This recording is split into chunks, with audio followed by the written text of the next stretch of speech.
What's up guys, my name is John, thank you very much for tuning in. Today I will be speaking about AMS. I'm actually having an issue with my AMS account. I don't know if you have experienced the same thing, so if you have, I'd be very curious to know if you were able to fix this problem.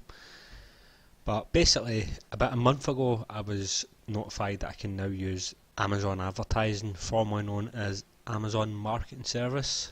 Basically, you're just advertising your products on Amazon. I've had experience with this before using KDP, which is obviously Kindle Direct Publishing, and this actually created an issue initially with my AMS account.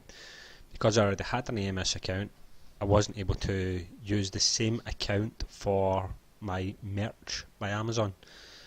But I found a solution. I believe someone actually commented and told me how to fix it, and the solution was pretty much just make a new email address and use that. I think Amazon actually tells you if you have got a KDP account, this is the way to fix it.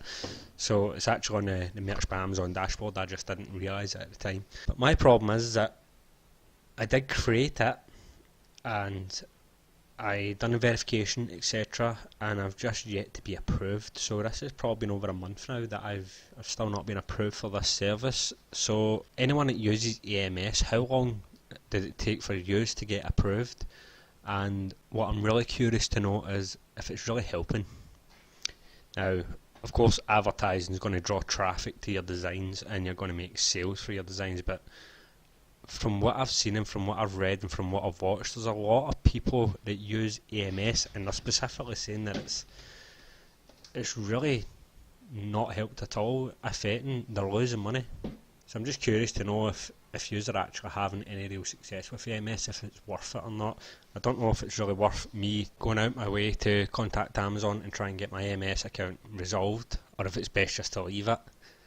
I know Amazon itself does drive the biggest amount of traffic towards your designs. Obviously advertising it is putting it in front of people's faces even more so, but it's costing money, and is anyone actually profiting from this? So I'd be curious to know about that. Or do you think it's best just to keep doing your designs and letting Amazon drive the traffic itself? I know people use plenty of other ways to advertise their products, using things like Facebook, even things like Twitter, Instagram, etc., but without having to pay for it. I believe that my UK sale was from a Facebook post that I actually put up, obviously in the UK market and not just in the UK, in the Glasgow market. So I believe that's what actually drove that sale initially, so that does help. But I'm just curious if AMS is actually worth it, or is it better just to keep putting your designs on Amazon and driving free traffic using other platforms like Facebook and Twitter. If any of you guys watching this video are actually using AMS, I'd be very curious to know how you are actually getting on. Is it worth your time and effort? Are you making any real profits from it? Or is it just a waste of money? Anyway guys, that's more or less all I want to say. I'd love to hear from you. Find out how AMS is working for you, what your strategies actually are, without giving too much away. Of course, we all like to keep our own strategies to ourselves, but is it better to use AMS on a design that's already selling? Is it better to use AMS on new designs, etc., etc.? Let me know what you think. Just leave a comment in the box below. I'd be grateful to hear from you. Thank you very much guys, see you later.